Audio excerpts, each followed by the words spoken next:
So, what do you think of the Balls from Ellwood show? You think I'm gay? You think I'm a gay little boy, huh? You think I'm a gay little boy who likes daddy, huh? You think I like men? So, what do you think of the Balls from Ellwood show? I beg your pardon? So, what do you think of the Balls from Ellwood show? Sorry, what? Balls. Your microphone's not even plugged in.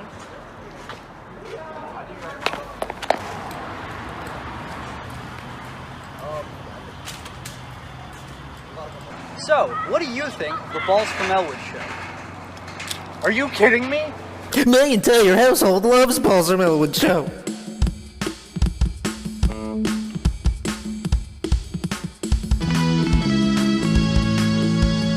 Balls from Ellwood. It's a good show. Come watch it with me under the sheets. Put a piece of you inside of me, and we can make it last all night long. Don't be afraid to go all the way. Let me take your virginity. Yeah. Hey now, this is Balls from the Future. Always remember, if you point at somebody, the wife wakes you up by spreading her ash cheek. So remember to hit him with Howard Stern's penis. Love mommy. You know, I hope there's always three fingers. I just want to wish you a very happy birthday, Balls. You should always...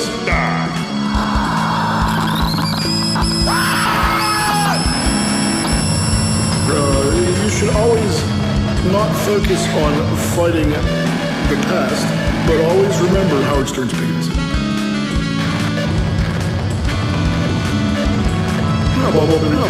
To you all, and peace and love. Peace and love. Hey now, cats, we're back again, the Balls from Ellwood show, and what a show it is. We have a ska-packed episode. Xtina and I was lucky enough to go down and witness probably one of the best shows I've ever seen, and it's probably never going to happen again. It's been years and years in the making. Our buddy from the Slackers, Glen Pine, Todd from Deals Gone Bad, formed a super group with some other cats called Deals Gone Slack.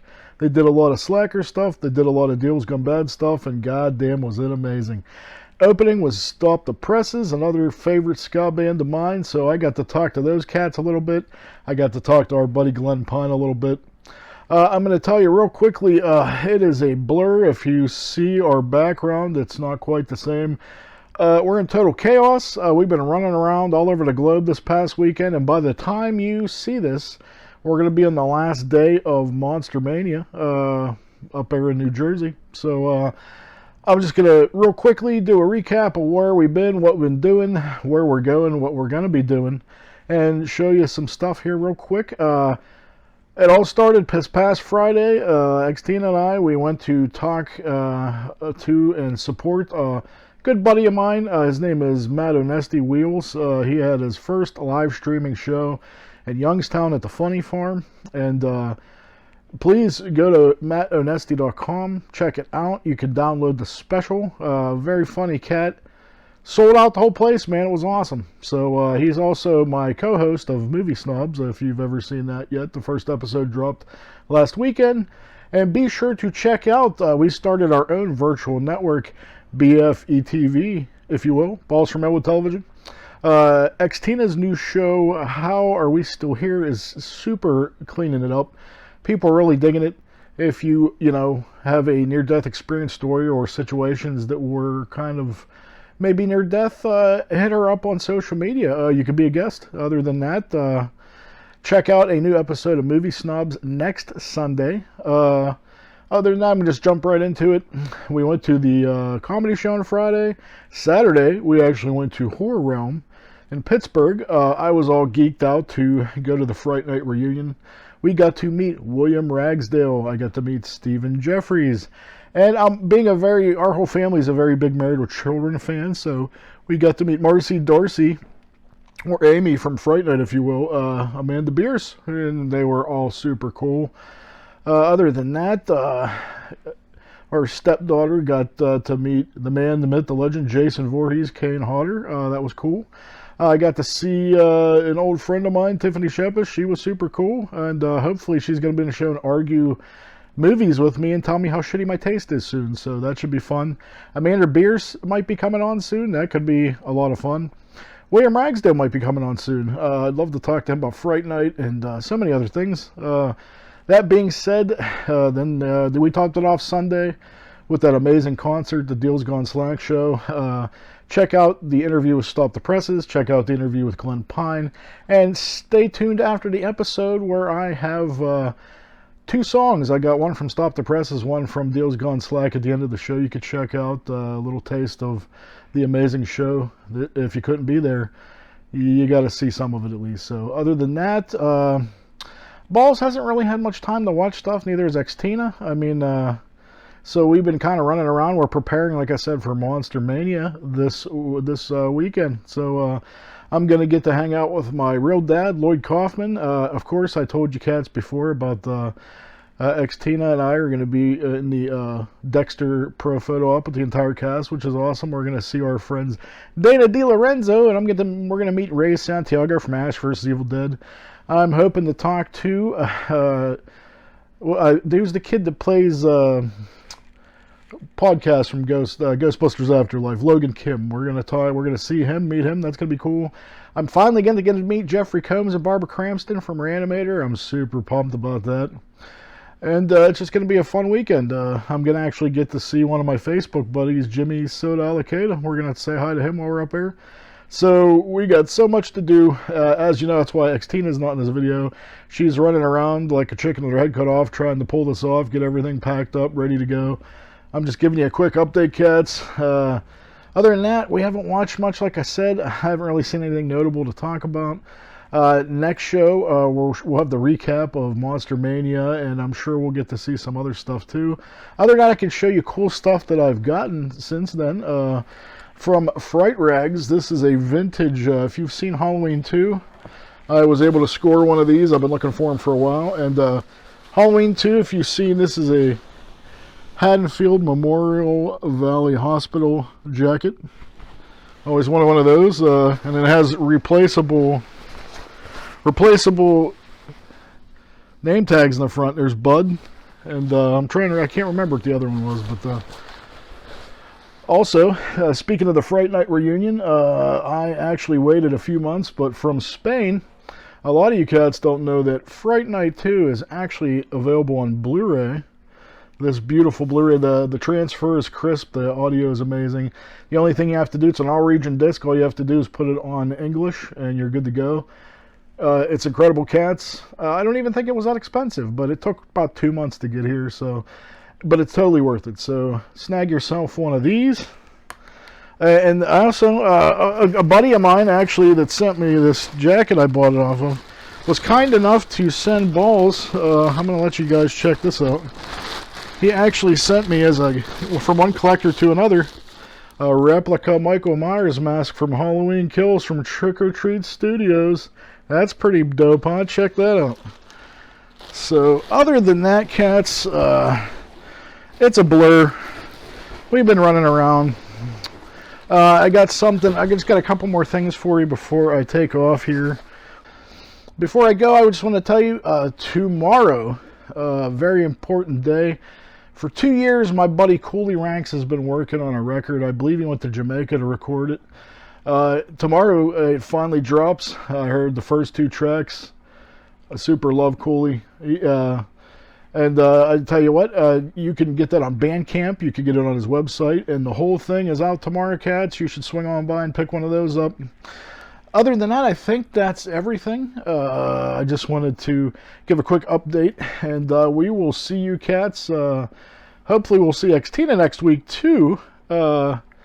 Next Sunday, we'll be doing another show. We'll do a recap of Monster Mania, and I'm sure we'll have a lot to talk to. So I'm going to throw some pics up from Horror Realm, and Other than that, cats, catch us again next week. Catch Movie Snubs next week. And Xtina will be having another show here very shortly, so make sure you check that out. So, other than that, peace and love, cats. Peace and love. No depravity this week. I'm not that guy. You're going to have to wait for Xtina to come back. So, the only depravity I got is I had diarrhea today. So, yeah, there. Hope you're happy. See, I suck at that. She's way better at that than me. I'll see you next week, cats. Hey now, cats, I'm back again this week on the Balls from Ellwood show. And with me, I have some very special guests. Xtina and I are at a very special ska show tonight. And we're going to see these cats stop the presses. How the hell are you guys doing? Doing great. How's your time in the Berg? How's the Berg treating you so far the whole half hour you've been here? Yeah, it was nice. We took our half hour and had some pierogi. Nice.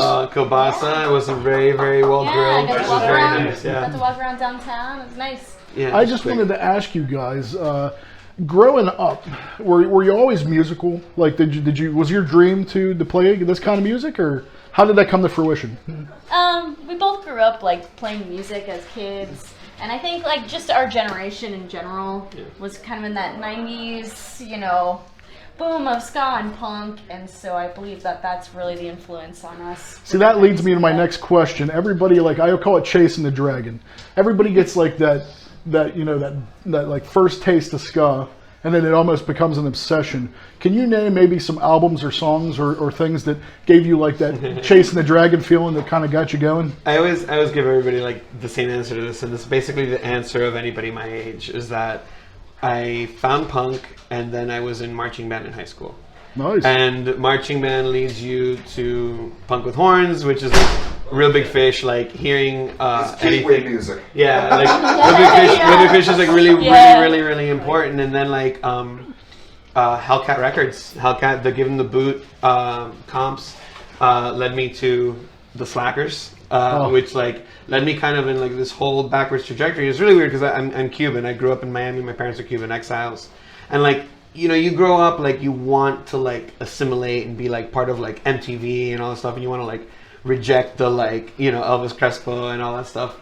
And like it was so weird to like start with punk and then move back and then move back and then move back and then like realize that the Cubans were in ska in the late 50s and early 60s from the very beginning, and it was just a weird way to come home, you know what I mean? Mm-hmm. And it's kind of beautiful like that. So it starts with Real Big Fish and then really working backwards through time.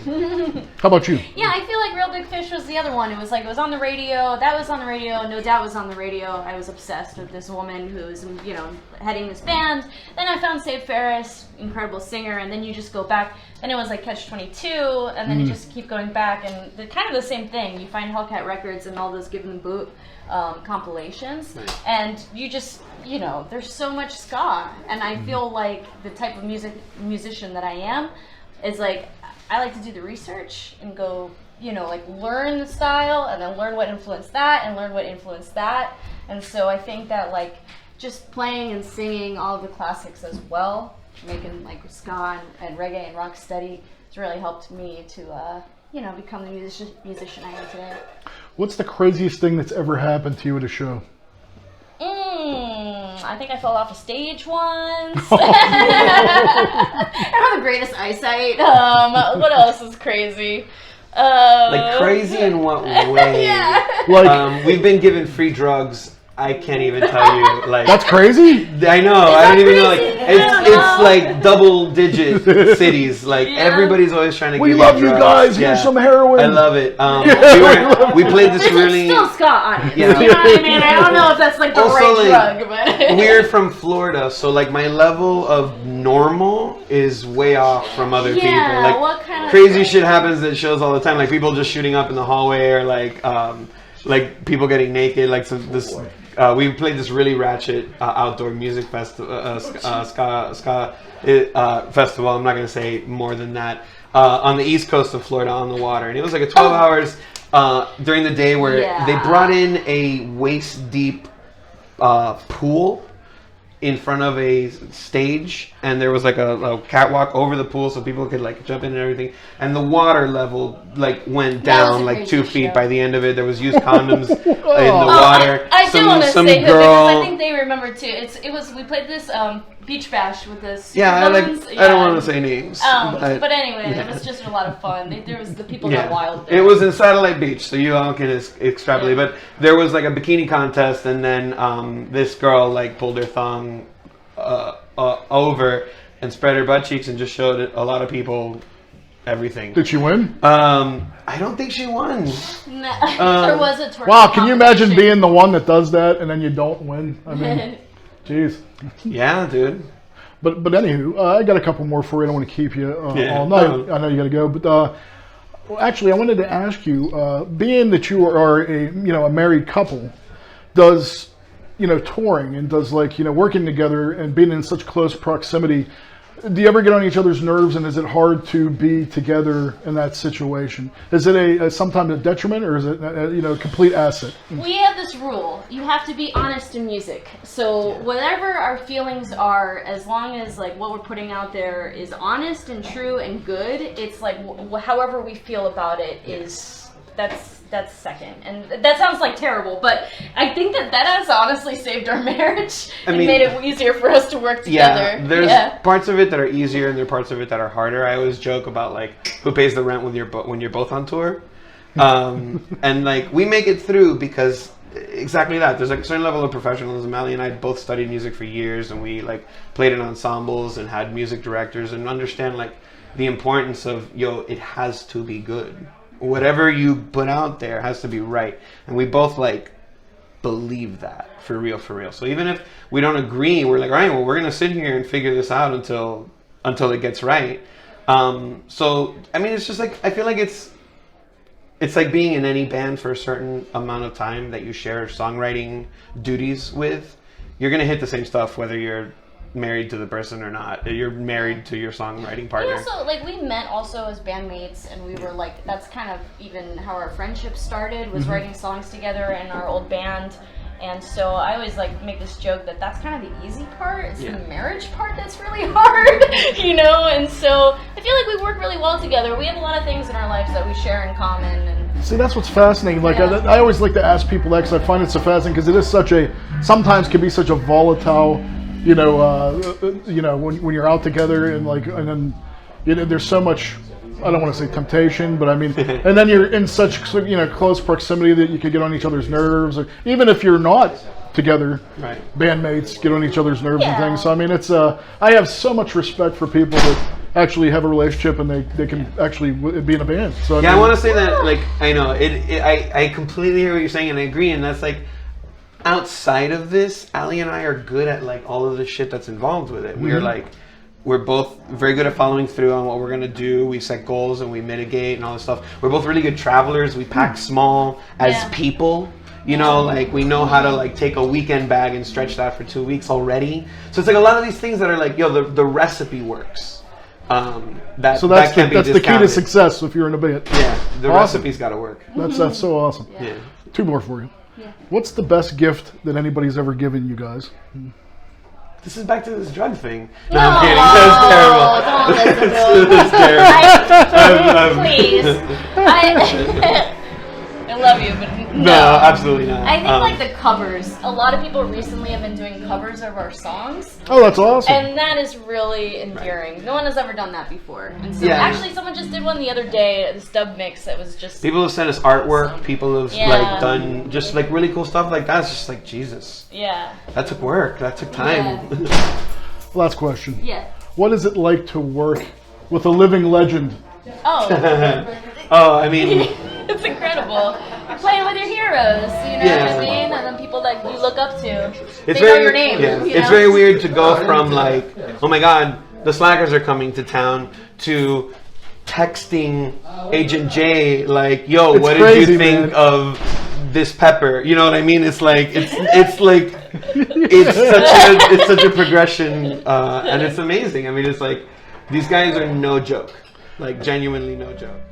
Hey now, cats, I'm back again, and with me, we just talked to the amazing ska band, Stomp the Presses, and now we're going to talk to one of our greatest friends from the Slackers, the man, the myth, the motherfucking legend, Glen Pine. I'll give you the money after this interview. I'll give you the money for that. Okay, you know where to find me. I mean, what? Check's in the mail, though. But anyway, what people don't know is, me and Glenn, we hit it off immediately many years ago. But what a lot of people don't know is Glen Pine is a horror fan, just like Balls and Xtina. So And today, my man Todd Hembrook over here, who's hey. So I thought today would be interesting to ask him a few questions and get his take on the genre. So first question, Glenn.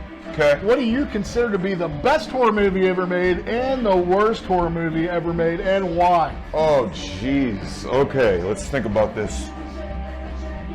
I think the greatest horror movie that was ever made is The Exorcist, because it hits on many layers.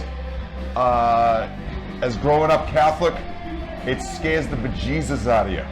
It still has that effect on me, man. I've seen it so many times. I saw it years ago when it came out again in the theaters with all the subliminal stuff. Wall, yeah. We were on the road. It was and Vic and I were like, from my band, from the Slackers, we were like, hey, you want to go to the movies?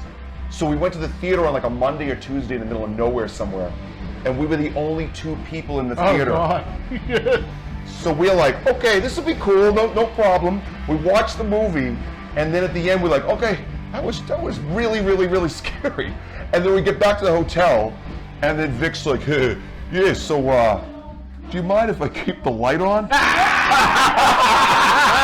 I was like, dude, no man, I'm glad you asked, because I was thinking the same thing. That scared the hell out of us, I'm telling you. Now, what do you think is the worst horror film ever made? Jeez, there's so many really. And I'm not talking like bad on a good level, because there's so many that I enjoy. I'm talking like so bad you can't even watch it. Let me think about this. Oh, jeez.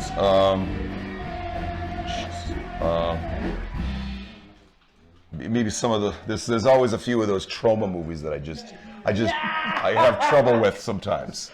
You know. You clearly haven't seen Poltergeist then.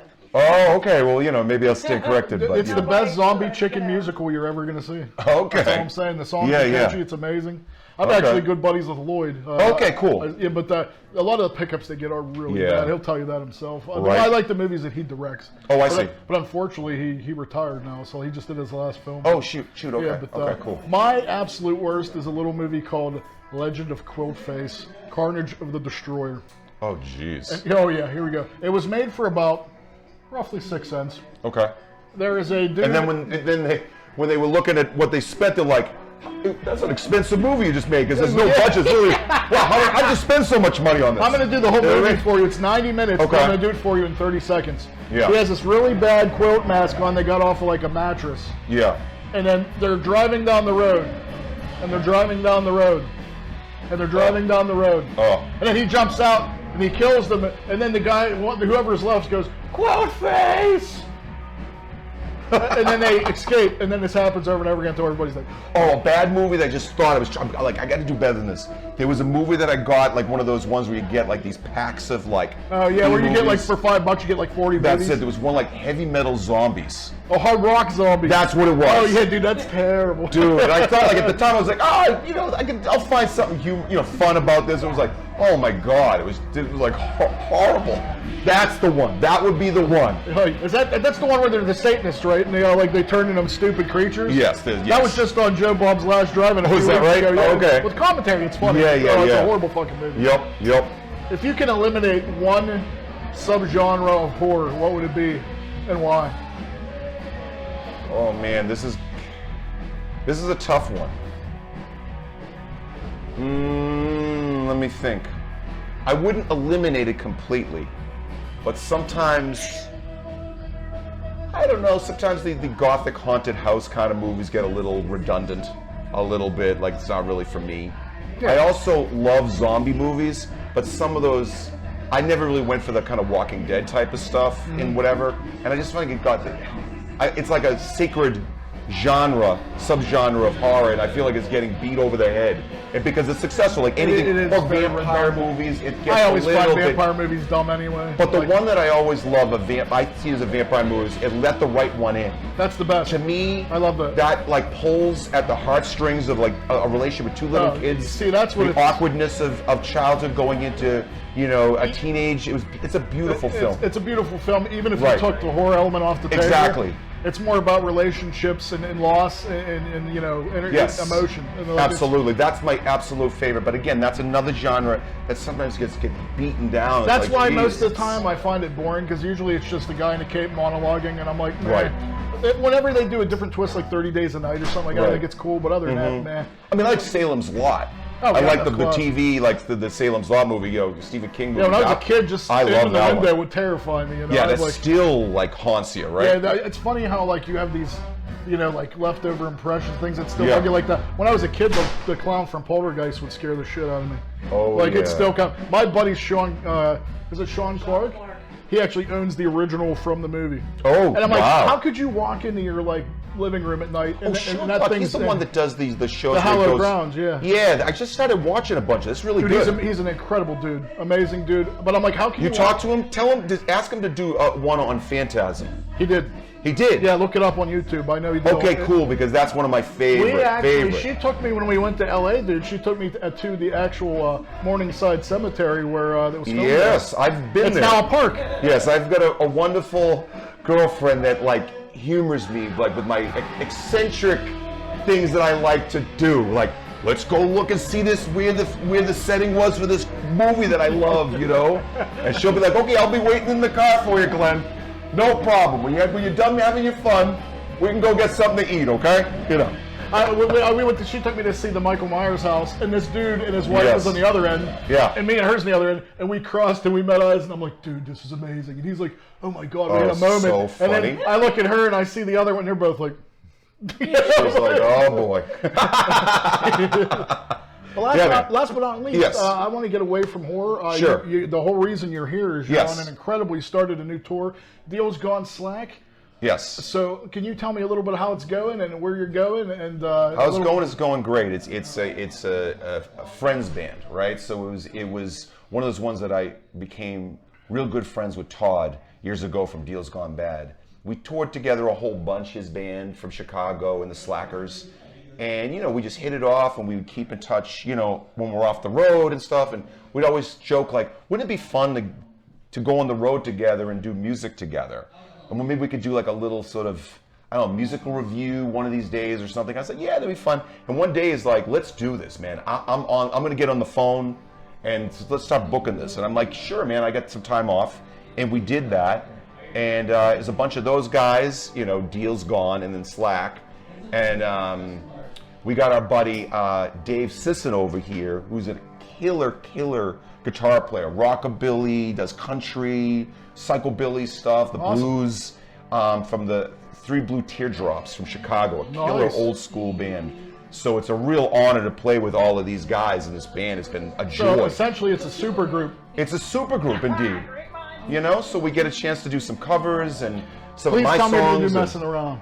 We do messing around, yes. Yeah, because that was also the ploy, man. Because I was like, when Deals Gone Bad kind of broke up, I would always be in Todd's ear like, man, I love those songs. Dude, they're timeless. Yeah, and I was like, man, maybe we can put something together so that I can play and make sure this material gets played, right? Because it's material that unless somebody's playing it, it's just going to sit there and never get played again. That's a shame. And there's some real gems in their songbook, and I'm like, I'm thrilled to be able to play it. It's been a joy to like learn this shit and figure it out and whatever. So it's been great. Well, man, it's a joy just to get to talk to you, man. Yeah, me too, man. In person, especially, Oh, dude, I love seeing you in person. We'll be seeing you again at the end of March when the Slackers come to Craft House. Dude, we'll be doing a little interview then. You can look forward to checking out. Yeah, for sure, man.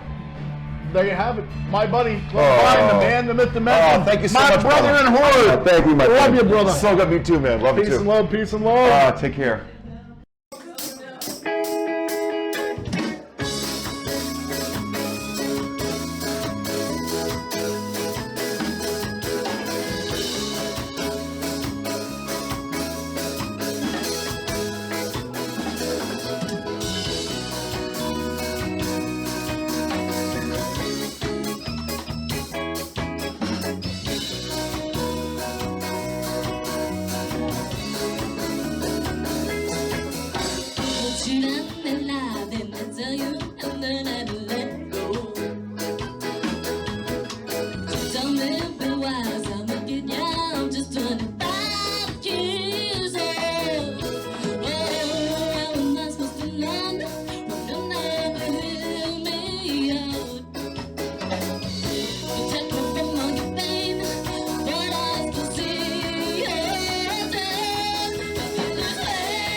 You are only but one man.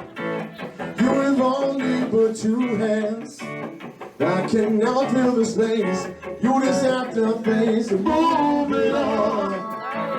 Walk around feeling your being caught. Kill the stealing of the shoebox. Oh, you're the only one you fight. Another sleepless night. Move it on. And the band. Come on, man.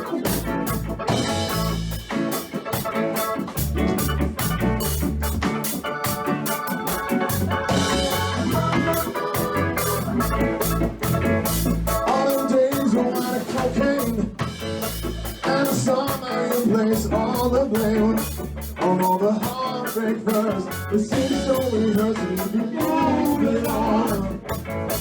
After you, she don't believe you. Well, you never thought that she'd leave you. Yeah, but you look into her eyes, coming no surprise. She's moving on. On your hellbent, on being hellbent. It's all still the same, yeah, it's all just a game, you know the words, sing along. The years gone by, what do you got? You got nothing to show, but a broken heart, boy, don't you know? The wine's looking in, and a string is on the way. That may break you tonight. I think you just might be moving on. In the night when no one's around, and we cry without a sound. Oh, it's all that you know. You have to let go and be moving on. My man Glen, come on.